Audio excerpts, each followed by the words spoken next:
This here is the sign to Pajinka, the resort that was built up here by bush pilots. Only 16 kilometres to go.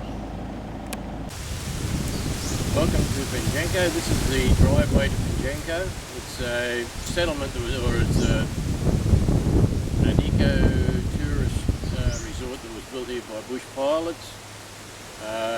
It's 500 metres from the tip of Cape York, and it was taken overboard by the Australian government and given to the Aboriginals. It was a thriving little settlement. It had its own swimming pool, it had washing machines, it was self-contained, but it ran for 3 months after the Aboriginals took it over, and I'll show you what it's like now. Thank you. This here is where we book into the resort. That's the reception area and the stone counter that was built here. I'll just show you behind the counter in a moment, but this is a swimming pool at the back there. It was a manicured garden at one stage, and here comes the gardener now, the turkey. He's the only turkey around here nowadays. This is the reception area where we book in, greeted here by the piles of cans and beer. This is the area behind the bar. Well, the counter, well, I guess it's supposed to be where you book in, but I think it must be the bar area, and they just throw the cans on the floor. Underneath all this sheeting we have a swimming pool. It's probably covered in to stop someone falling in, OH&S. But anyhow, there's a swimming pool underneath all the sheeting, right behind the bar. Right behind the... This here is the bar area for the pool. A little bit dilapidated. Got a palm tree here, and then we have the pool, the covered pool just here, out in the front. The electric hot range is still there. They must have sold, this must have been a area where they sold food for the bar. Bit of the artwork behind the bar there. Punch the holes in the wall. This track goes up to the quarters, or the accommodation area. There's the accommodation area there, slightly overgrown. And that's the doorway there to the accommodation area. The windows are all smashed. Louvers were used for cooling. Seating around it. System was in place. Toilets are a bit of a mess now. So is the shower. The hand basin and the taps are still there. A couple of cans there, but the mirror's gone. And there's some more of the accommodation, another unit, another block over there. Bit more of the accommodation, overgrown, rotten, taken over by the jungle. That's the accommodation. The local indigenous people all own all this. It was given to them for nothing. The giant cold rooms are still here at the back of the bar area where they stored food and drinks.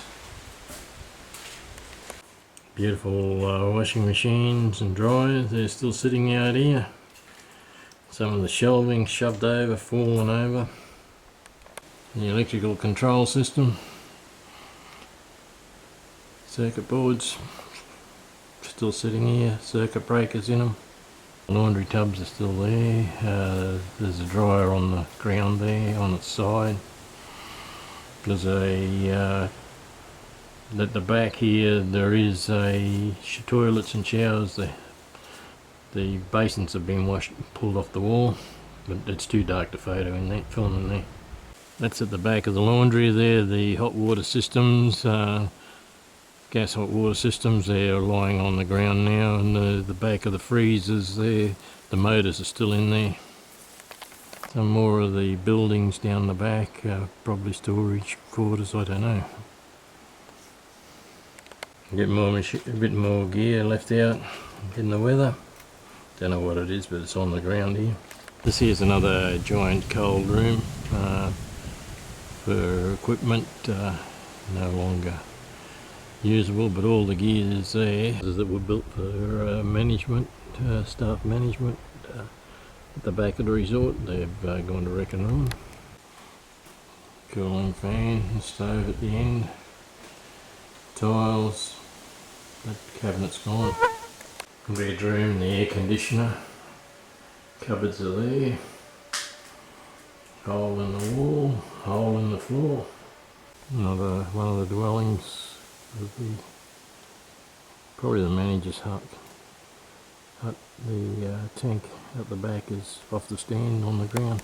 Laundry tubs at the back, the abandoned fridge there, just sitting there. There's a toilet behind it, septic systems, supply screens. It was totally supply screened in its day. Solar hot water system on the roof.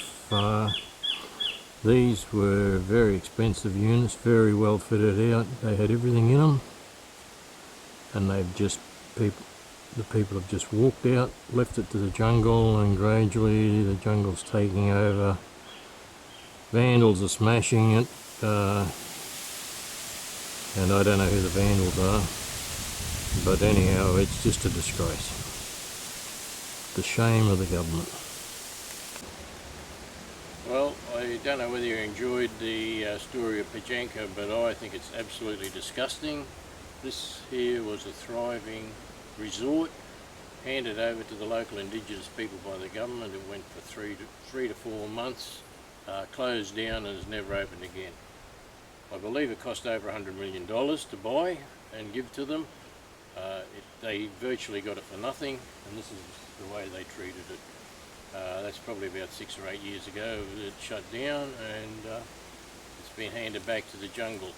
I do think it's one of the shames of the government to just buy stuff like this and hand it to indigenous people to run, and this is what happens. It's an absolute disgrace and a disgust, and something ought to be done about it. They're my views, they might be everyone's. Thank you.